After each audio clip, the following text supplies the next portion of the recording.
Hi, I'm Adam, for those of you who don't know me. We are doing an impromptu panel today because one of our presenters was unable to make it. So we are going to have a little conversation about the state of the industry. Brought up a few guests here who I will introduce to you. First off, Josh Bohn, who is the president of MaxxKonnect Technology, as well as Triple Helix, a sponsor of the show. Jeff Welton from Nautel, everybody knows Jeff. Dorota is the director of engineering for Dougall Media. And Charlie Toner, CCBE executive, also engineer at Durham Radio. So that is our panel. So I guess we'll just get started by throwing the question out there. How healthy is the industry? Should we be worried? And what are we doing to make sure that we still have jobs? Well, I'm going to jump in. Okay, go ahead. I tend to do that every once in a while. No. You already have the microphone. So, of course, we know that the crowd is getting smaller and smaller wherever we go. And one of the things was at NAB this spring, at the Nautel users group, the question was asked about, what the age group was. Everybody would raise their hand if they were, under the age of 30. 2 hands. Under the age of 25, I think there was one that was 23. Yeah. And 400 people. Yeah, 400 people. And out of that 400 people, who's over the age of 50? And I think it was about 90% of everybody. The room went up. And when I get up to 60 and 70, there were still more hands up than there were down. We had more people over 80 than under 30. Yes. So if that does not scream wake-up call, which I know a lot of us in the industry, and especially at the CCBE, we've been screaming this for a long time, that we're in dire straits when it comes to being able to staff. I mean, for all of us in this room, job security, but who's replacing us? And I think we need to really look at that in a real way. I have some ideas, and it's going to involve SBE, but it's going to heavily involve ownership, those guys in the next room. And I'm going to throw my SBE shirt on for a moment. I see John's hand in the back already. On the SBE board, we pay a lot of attention. There's an annual survey that goes out to all SBE members worldwide. And as it stands right now, 18.1% of broadcast engineers are 66 years or older. And that includes technicians, technologists, anybody fixing stuff. 66 years or older. That's a scary metric to have at an age when most of us are thinking about retiring, 20% roughly still working. Well, nobody ever gets the chance to retire anymore. I mean, it's not like the old days where... Well, okay, present company excluded. Welton's going to be out the door and nobody's going to ever hear from him again. But no, but I mean, we'll find him, don't worry. There are people in this room who have retired a couple of times only to be called back by the company that they were working for, or to be brought in as a project consultant or a project manager, simply because there just aren't enough people skilled to be able to do that kind of stuff. So how do we start bringing younger people to the table? What's our path forward for that? Well, I'm considered a younger person, and I'm 44. And our company, we do lots of contract engineering in the States and projects and things like that. And I've got 3 people that work for me that are under 40. I have one who's female, which is another rarity in the engineering field, who's 25. We just hired another female who's 31. And they're eager. They're wanting to learn what this is. Now, just finding anybody that's eager, that's, in their 30s in this industry is rare, let alone finding women that are eager in this industry. So, one of the biggest things with us, and I'm different than broadcast ownership. I do own a couple of stations, but typical corporate broadcast ownership hasn't valued engineering in the States in probably 2 decades. We're an expense line. And I actually had a general manager tell me that one day. He said, "All you do is cost me money." I said, "Okay, well, then I'll stop costing you money. And then when you go off the air, you're not making anything either." So the big thing that I've tried to do as part of our deal is, as a contractor, show where we're providing some sort of value benefit, where we're saving money, where we can, hey, you're paying, $6,000 a month for all these copper lines. Let's convert those to IP, and now you're paying $600 a month. And, hey, this transmitter's 45 years old and it's costing you, $6,000 a year in tubes and, eating up piles of electricity. If we upgrade it, here's your return on investment in 18 months. It's paid for itself, and now you're just saving X amount per month. So, as far as, trying to make ownership understand the value of engineering has been a huge help. And then just treating engineers right, paying them appropriately. I want to go back to your original question, though, because I don't think we quite covered that. No, it's the state of the industry as a whole, whether or not we're seeing revenue decline across television and radio and other linear broadcasting models, which is kind of the crux of the point, right? We can hire as many engineers as we want if we can find them. That is a challenge. Most of the educational institutes that put out true blue broadcast engineers don't exist. So everyone is in the position of, you have an electronics background, you have a technical background, now we are training you on the spot to be a broadcast engineer. So the difficulty in that is, if you're already facing staffing challenges, and this is something that our group has been seeing time and time again. Like, there was 6 full-time staff engineers in the shop when I started. There's 2 now. The technology has grown. It's become more complex. It's become more expensive, yet somehow we're maintaining more with less. So the bigger question being is, what do we do to fill that gap while still maintaining a declining revenue model inside of the industry? That's a challenge. And some of it comes back to, and I'll go back to Josh, is in the States, the engineer's been, I forget how you put it, viewed as an expense. Yeah.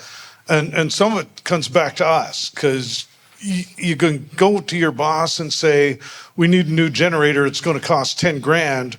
Or you can go to the boss and say, last year we lost $25,000 in revenue because of power outages. If we invest $10,000 in a new generator, we'll eliminate that cost item from the budget. So a lot of it's presentation. And Presentation and politics. technical people tend to be the worst salespeople, because, boy, I can get you mired in the weeds. But if you want me to explain ROI, it's like Greek. So you kind of have to learn the new language a little bit. And I'm just going to touch real quick. So 50 years ago, there were whole universities dedicated to this industry. RCC grad here, Radio College of Canada, just down on Spadina and College, as one example. SAIT, DeVry, all of them had radio engineering courses. Now, you're right, with SAIT closed, there's none. There's nothing up here. The funny thing is, in the U.S., which tends to, I see about a 10-year difference between the two countries, and I work both of them. The U.S., you're actually starting to see, Wake Technical College just started a broadcast engineering course this year for this specific reason. UW, University of Wisconsin, just started a broadcast engineering course in September. University of Indianapolis has one now. UIndy has one, exactly. So there are about 4 universities across the United States now. They're not all full credit, full year courses, like a 13-week term, but it's something. So it may be that we need to start reaching out to the schools and saying, hey, we need something. We need people coming in that aren't going to die the first week on the job, because that's just bad PR. The conversation we had is we need to be louder about it, us as groups of engineers. Yeah, as an industry, absolutely. We have to be more vocal about the fact that these don't exist. We have to engage with our local college and university campuses, high schools especially. Absolutely. Absolutely, yeah. If you get hooked in high school, you're in. Big In time. university, you've already committed to what you want. That's one of the reasons why at Durham, we've been really bringing in co-op students every term. Get them young. Get them in high school, grade 11, grade 12, getting them in. And Radio Shack Home Electronics is. Well, actually, a lot of these kids, I just want to take programming, or I want to go do some computer science or whatever. They want to do something where they can sit. Yeah, but Guess what? That's what it comes down to. Yeah, well, about 80% of what we do is sitting. True. Yeah. So, That's sitting. but then you grab these kids and take them out to a transmitter site yeah. and actually put them to work and guide them through it. Then these kids are now looking, so how do I become an engineer? Well, come to CCBE, come to an SBE open house, a meeting, pick stuff up. Most of all, go back to the place that you just had a placement at or another radio station and ask for a paid internship. That's one thing we have to drive our ownership to start doing, is providing paid internship. That's the only way we're going to get it done. And in my opinion, and that's just my simple opinion. I think we had a question from the crowd there. Yeah, I'll be the roving reporter because I'm the out-of-town guy. Hi, my name's Oris Fishko from Humber Polytechnic. You might recall my presentation this morning. Yep. So Humber, like many of the colleges in Canada, are facing extreme economic pressures right now, a cap in international students, et cetera, et cetera.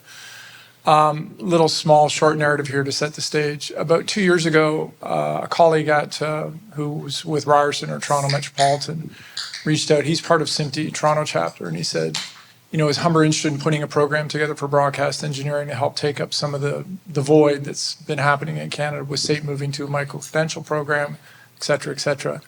We spent the last 2 years trying to get that program up, sort of facing a lot of strong headwinds in the fact that the Humber Wireless program's gone into suspension this year, lack of enrollment. So what the college is looking for, and this is where maybe I can challenge the room, is what they really need is a thorough market scan, environmental scan, to say, if you can show that you've got a cohort of 15 to 20 students over the next 5 years, that gives us the baseline gravitas to understand that it's worth financially to put a program together. But it's very hard to get that scan, and a community like yours is the ideal place to do that. So if there's a way to create not an incentive, but a framework to do that, I'd be happy to take that information back to Humber to see if we can help out in any way.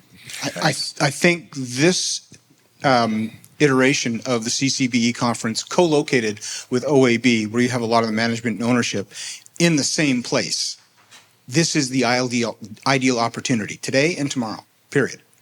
If we can't get it done in the next 36 hours, then we're not doing our job. I think it's fair to say, too, I mean, traditional media is not sexy. Like nobody's angling to get into radio. Nobody's angling to get into TV anymore. Why? It's so glamorous. Well, but, sarcasm aside, the truth is we still need people to fill these roles. Yeah, Charlie and I did a career fair a couple of years ago, and it was just a bunch of college-age kids that were brought together down at Chorus Key, and they sat down and talked to people about programming and traffic and everything under the sun that you would do in a broadcast facility. And when they got around to talking to us, they're like, what's engineering? What is this? Well, you become a broadcast technician. You come and you fix all this stuff and you get to work with all this stuff. And do we need training? No, you trained on the job. Oh, okay. And I think we probably got the names of 5 or 6 kids that were interested in some sort of internship, some sort of, mentorship. But nobody was paying them. But that's the problem. Nobody wanted to pay for it. So, it kind of died on the table on us. But there are kids out there who we can talk to, who we can talk into, who we can, bring in the door. But as the panel's been saying here, it comes down to the people in this room telling the people in the next room, we got to spend the money, or else 5, 10, 15 years from now, nobody's going to know how to fix a transmitter. Nobody's going to know how to keep a radio station on the air. Well, and in the States especially, sorry, Charlie, in the States especially, it's become commonplace where the ownership, especially the large company ownership, would rather keep, like you said earlier, bringing the old people back rather than paying the money to train the younger folks. Before you get to him, I just wanted to comment on that job fair that we did. I got to ask a panel of HR people from all the big 3 what the hardest position was to fill in the industry. All of them said engineer. Mm-hmm. Good afternoon. I would like to address my question to Jeff. Singled out again. Should the rest of us just leave? I mean, you guys can talk. It's fine. Okay, Jeff, as the founding president of SB Canada, Chapter 100, do we have any programs to help the industry of like amplifying the interest of the young ones to be in our profession? Funny you should ask that. It's like, and we did not coordinate this beforehand, but we really should have, because that's the entire 3 o'clock session on SBE is talking about the certification and education programs that are geared specifically for that. So yeah, there are programs, very much so. And we just started the Canadian chapter of the SBE, and I don't want to take over this session to talk about what we're going to do in a little couple minutes. But yeah, it does exist. One of the things that one of my customers in the States does, every couple of years, they hire an assistant engineer, and the way they do it, they'll have an open house. They've got 3 high schools in their coverage area, and they've got 4 or 5 stations around Upper Michigan. So they'll go around to the high schools and say, hey, we're going to have an open house at the radio station, and we're providing pizza and Coke. You can, Coca-Cola, that is.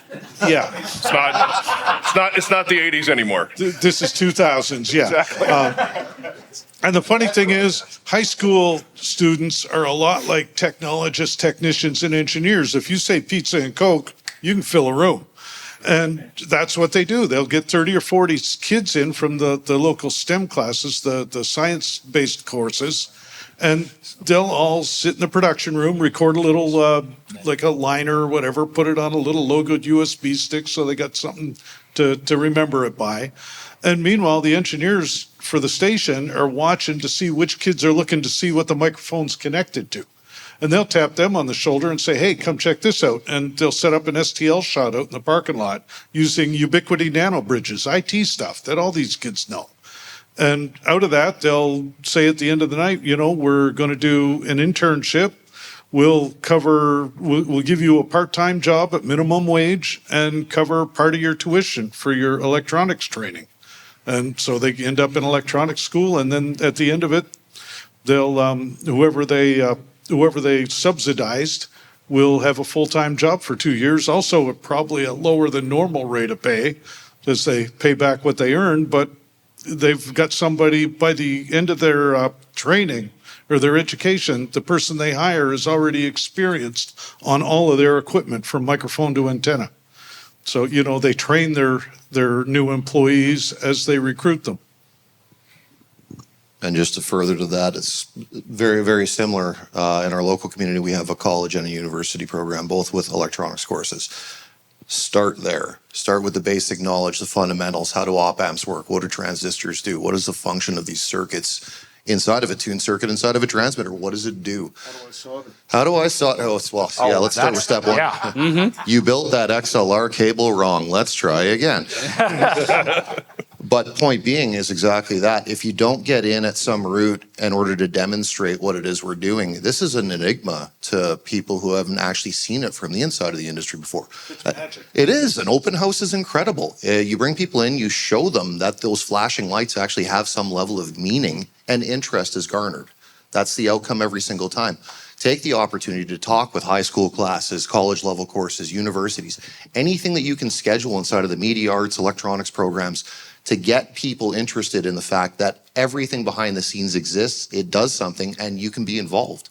And once you get that level of involvement started, it's easy to find 4 or 5 hands going up to say, hey, I would absolutely love to work for you part-time. And for any ownership, yet again on the other side of that wall, if you guys are listening, interns are great, and it will help foster new engineers in the industry, and we really need ownership to get on top of that. Thanks, Chris. As the wall opens well done. and they come through. We got a question from Renell here. Got one over here. So just to follow through with what you're saying, it's totally true. I'm co-chair with the workforce committee with STAC as well, and we're going through the same problem with the tower rigging crews. The average age is 58 years old climbing towers, and it's a tough sport for us guys when we get up this age. Just And ask, unfortunately he's not around, just ask Willie Renz. that's right. At Stack, what we were doing is we're starting to work with the community colleges to find out who can manage a program so we can start pushing guys through quicker to get them up to speed faster, because the churn on employees right now is coming up real fast, just like this.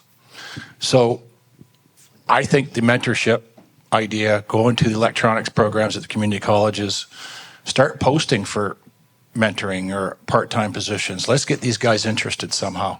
Well, and just going back to an earlier comment that was made, there's a problem with enrollment in the specific technical courses that we're talking about. If you're getting into RF and transmission, if you only have 5 individuals for enrollment, there isn't a university or a college that's going to support that ever. It's fiscally irresponsible. No. If you can develop a community partnership, on the other hand, where you're actually enticing a current program to be subsidized and augmented by what you can offer for on-site workplace training, that's got a totally different set of circumstances to it, right? Yes. So, sorry about that, Jeff. Well, the other thing to do is to look outside of our industry, but also look outside of our country. There are a lot of highly trained, highly skilled people in other parts of the world who would love the opportunity to come here on a work visa, and they will bring a whole lot of skilled labor with them. So let's not. I mean, while we need to, The last 50 resumes I got are international. well, yeah, there you go. I mean, we need to build internally, yes, but if you're looking for somebody immediately, that's always a good place to look. Lost my train of thought. Oh, well. Well, here, let's take Renell's question. I got it back real quick before they get there. And one other thing may end up being, and this has a discussion with ownership, it may not be a staff engineer. It may be somebody like the Sondermeyer's teams or Josh's group, where they end up hiring engineers and you contract them. It could be any one of a different. The thing I wanted to get to, how many technician, technologist, engineers in the room? Pretty much everybody to some extent or another? It's the CCBE, isn't it? Yeah, I think so. Kind of the title. Just figuring, there's some people that may or may not work Is full there time. anybody here who hasn't almost killed themselves with something electrical? Oh, well, Okay, then. hands flying up, eh? I discovered electric fences when I was 12, but that's a whole different discussion. So I went to RCC, which was cool, but do you know exactly how much RF I took there? That much. The communications class, our instructor put up a picture of a 3CX 20,000, said, "This is a tube. You'll likely never see one in your working career." Really? 40 some odd years later, I still have customers running 3CX 20,000s. Still changing them. Thousands are all You over. pick your two. So there is no real training for this job. You learn it by not dying doing it, Yeah. and hope you find somebody smarter than you to keep that from happening until you get there. Yeah, you're not going to see a lot of WSIB signs up around transmitter sites, that's for sure. Especially in AM site. Let's hear from Renell. So I want everyone to kind of remember also the regions, right? So not all engineers and technicians will come from Toronto, Calgary, or Vancouver. I started doing radio in my high school in a little, what used to be a dark room with an old Ramsa console, and I had to fix it. And that's how I kind of got into, broadcast engineering. I think if there are resources everywhere, and obviously it's hard, but if we can, encourage the one or two geeks and nerds in high school that are the AV guy in school, or the community, or the high school radio programs, even if they don't have a transmitter, they are fixing things to a certain degree. It's not up to the one, IT teacher to maintain this stuff. If we're able to have a resource where these kids have something that they can participate in before they hit college, even if it is almost like a fix-it maker space, or if there are more SBE engineers in regions that can be mentors or resources for these kids, I would have killed for those kinds of opportunities when I was in high school. I probably would have moved somewhere at one point and gone to school to take that instead of the program that I took, which is useless. Well, and to your point, we're not just a group of engineers from big cities. There are lots of people here from, smaller communities across Ontario and across Canada. You guys are the front line. You guys can go and talk to the local high school. You can go and talk to the local college or campus and say, hey, can we talk to some of your students? Can we give a presentation? Can we give them a tour of the radio station? No, but that's just it. Our involvement, and to your point, like our group of stations is in a community of 100,000 people. The outlying region and all of our regional repeater sites hits maybe about another 70 or 80,000. Let's just say the cap is 200,000, but the geography is bigger than the GTA. So when we're talking about that much land mass, there's got to be some bodies in between there that are interested in taking it on. And you're absolutely right. But yet again, that goes back to the same commentary, whereas if we're not vocal and we're not pushing to get into that at the high school level, like you said, the younger you put an idea in someone's head that this is a career path or an option, the higher the likelihood that they're going to get involved. That's all there is to it, right? So yet again, doesn't matter if it is the GTA or a market region the size of the GTA, it's our involvement that's required. It's our direct involvement to actually make that first step, first impact. And that would probably steer somebody in a direction that's more conducive to what we're doing for our careers, for the hobby that we love to do full time, right? It's really nice to get paid to do this and tinker around with somebody else's multi-million-dollar facility. Like, isn't that fun? I think other people might think it's kind of fun too. Let's get that idea out there that that's the case. Not until the smoke comes out. Yeah. No, don't. Let's, Jeff, we got talked about this. another person here, Ray. There's a lot of emphasis with broadcasting companies on the IT component, and the focus of management is how do we keep IT running, because that's the website, the streaming, and all of the wonderful IP connected stuff that Charles was talking about this morning. So I don't know how elective programs are structured at community colleges, but it seems to me if you could have electives offered in conjunction with the IT specialties, you might get people in that way and get them to understand a bit about what RF is about and what audio is about. And they're familiar with audio anyway, with all of the peripherals that go with PCs. Yeah, and look, the last 5 people that I hired at Evanoff were IT people that we taught radio. We taught them, audio. We taught them transmitters. We taught them, cutting the grass at the AM site. Not glamorous stuff by any stretch of the imagination, but at the time, the only place to look for technical people who would work for next to nothing was IT. So That's getting harder now too, because a lot of these IT people, they're learning their value and they're charging for their value, and as well they should, number one. Number two, the schools are not going to offer electives like RF and audio and stuff like that, because to them there's no funding for it. It's not that there's no desire for it. They have to have a level of enrollment before the government will kick in funding. And the government won't kick in funding until the level of enrollment comes up. It's a catch-22.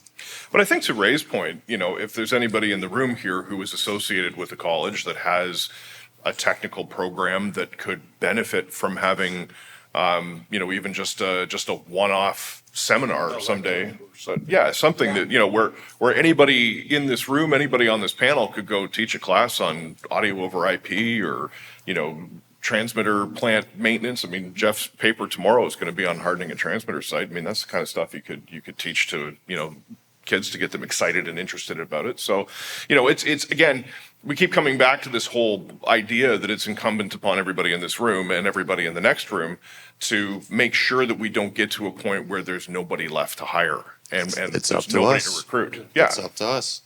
One question, in regards, especially to the IT space, show of hands, who's running an IP console or 2110 today in their plants? Yeah, so the majority. Very few analog consoles left. If we're talking about software-defined networking, and we're talking about how audio over IP works, how AES 67 works, how SMPTE 2110-30 works. Like, we're talking networks, period.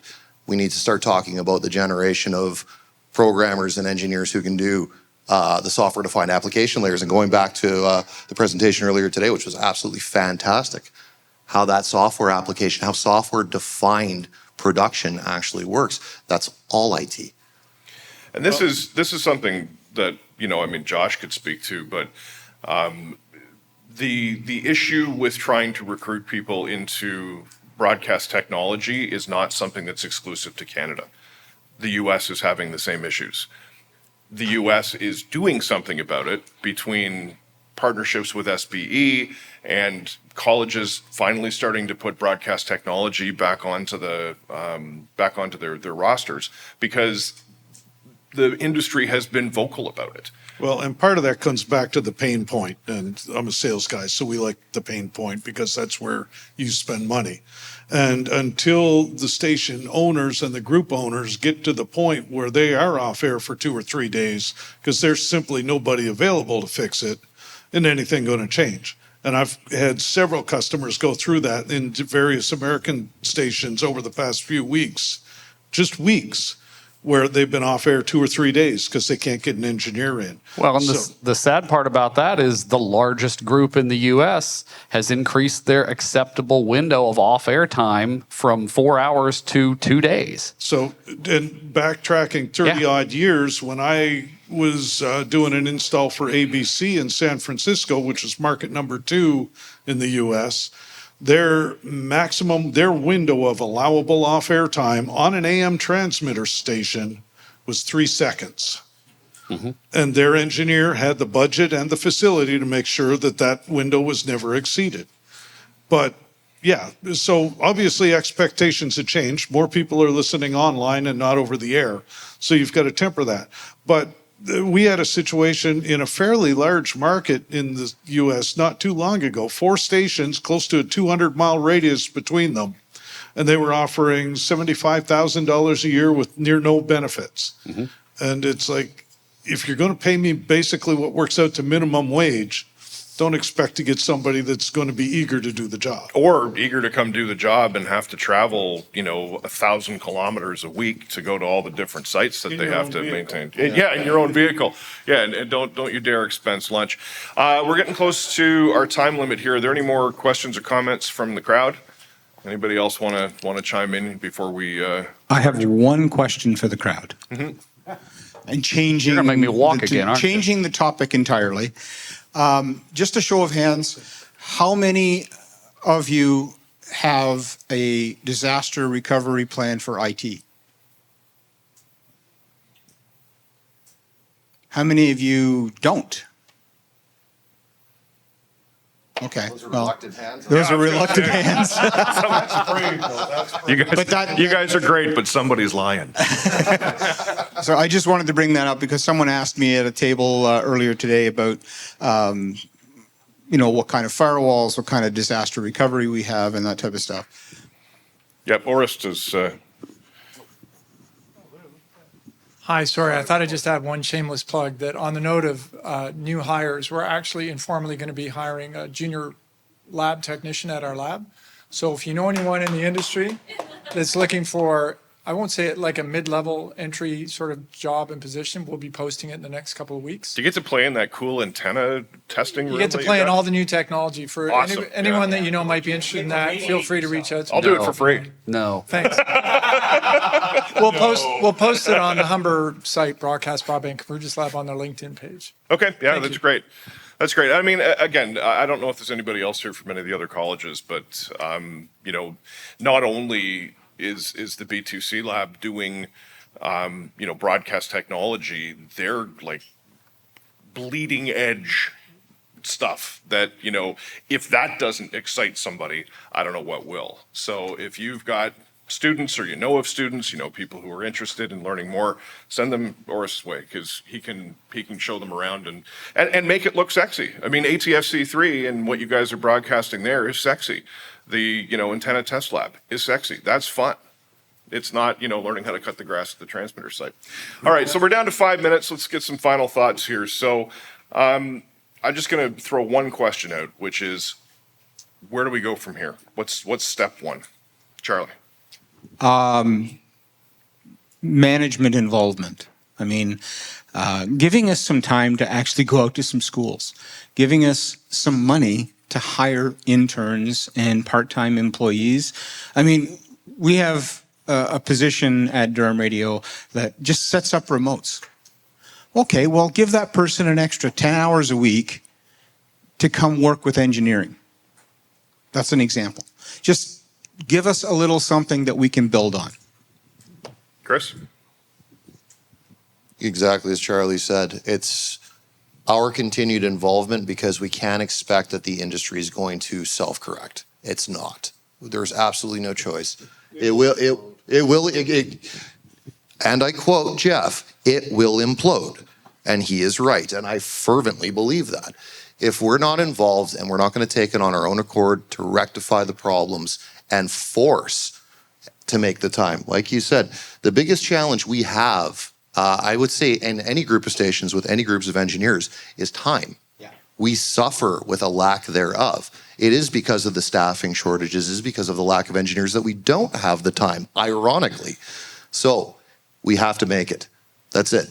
It's either we make it, we go out, we do it, we enforce the concept that this is a great career that has a lot of amazing technologies in it. But if we don't, no one's going to do it for us. It's a guarantee.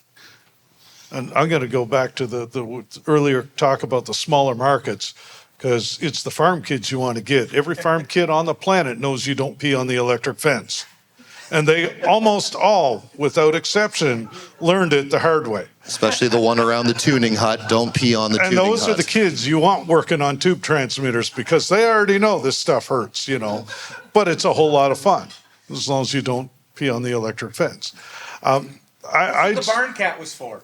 Yeah, I'd say the big argument I make for the industry, everybody's like, oh, it's all shifting over. It's all becoming, everybody's listening online. So I'm on the East Coast. We've been through Fiona and Juan before that. And I'm here to tell you the thing that went down first was the internet. The second thing was the cell phones, because every one of those little head end sites has a battery in it that'll run about 4 to 8 hours. And then it's off air. Well, do tell, Jeff, what was left after that? Oh, in my house, the crank radio. Exactly. And that's the point. Radio always will have a value. Now, whether there's an ROI on just having it around for an emergency locator, that's a whole different discussion. But as long as it exists, we need people to install it, we need people to fix it, or the whole prophecy is going to become self-fulfilling. To reiterate what Chris said, make it interesting. Make it... Don't be on the electric fence. Well, yeah, but, You're really hung up on that. Well, he's a farm kid from northern Nova Scotia. So, but no, make it interesting. I hear so many people say, oh, this industry's crap. Why would anybody want to get in? And they're telling people that aren't in the industry They're wrong. They're dead wrong. That's exactly right. So make it interesting. Make it sexy. Get kids interested in doing it. And no, I mean, I made a sarcastic comment earlier about, this is such a glamorous career. Well, no, it's not glamorous. If you want to be famous, then don't become an engineer. But if you actually want to make a difference, which a lot of people do, a lot of people want to make a difference, then this makes a difference because, radio does still matter to millions of people all over the place. I don't care what all the ads and everything say. There are still lots of people that rely on the radio for their information, for their entertainment. Not everybody can afford Spotify and Pandora and all the streaming services. Plenty of people still driving around in, 88 Toyotas listening to their favorite radio station. That's... I thought that was just me, so yeah. All right, well, thank you all for taking the time. Harry, do you want to comment? I'd just like to say that the youth do have... Two Utes. Yeah, the youths do have a great interest in the technology. We just have to tap into it. Just started another ham class in Ottawa, and 4 of the people that showed up in person which makes for about 8% of the class, were at best in university or younger. And to take the Canadian exam, there's 100 different topics. There's regulations, there's antennas, propagation, feed line. It's all the stuff we do. So those are the kind of people that we need to bring in if we can get the guys on the other side to pay. How did they hear about it? Ham radio. How did they hear about it? On the internet. Yeah. What's the mesh network that's going? Meshtastic. Yeah. Oh, I have one of those on one of my transmitter sites. Yeah. It showed up 2 weeks ago. That's the new craze now in ham radio and prepping. I mean, these people are excited for it. Yeah, just my comments goes school. Let's talk just for a second about school. Ohm's law, it's still showed at school, right? Method of moment, it's still showed at school. Smith chart, S parameters, all of that. Maxwell laws has not disappeared. It's still showed at school. All the university, if you study at university, I don't know for the rest of Canada, but in Quebec, you register telecom program in university, you gonna learn each and single RF stuff that you need to learn in order to do whatever we are doing. You just need to translate that maybe in lower frequencies, yes, but it's still learned. We just need to be at those schools and reach out to those people. We have built a talent incubator inside CBC Radio-Canada. We're having internship each semesters. You guys are doing it right with paid internships. Yes, yes. And you can, there's a tax beneficial. I'm not in the numbers, but there's some benefits to our student. I understand we have the monetary capacity, maybe more than some company, but try it all. It's always a good adventure. It's always positive. But that knowledge, it's still out there. It's not precisely built for broadcast. Fernell is Fernell, whether it's for backhaul, for cellular, or STL. It's still the same It's still the same. computations. It's still the Exactly. same thing. That's my Physics point. doesn't care, exactly. That's my point. Maxwell's law is Maxwell's law, and it will always be Maxwell's law. And it's people still learning that at university. Just reach out, and you'll find some very good talent out there. Well, thank you for that. Step one, learn French. Step two, go to school in Montreal. I think you just solved all our problems in one sentence there, Adam. Good stuff. So just on this internship, I just want to give you a reason why I know it works. I did it. When I started at the station, I was working on a program through the government called Futures. They hired me for $100 a week.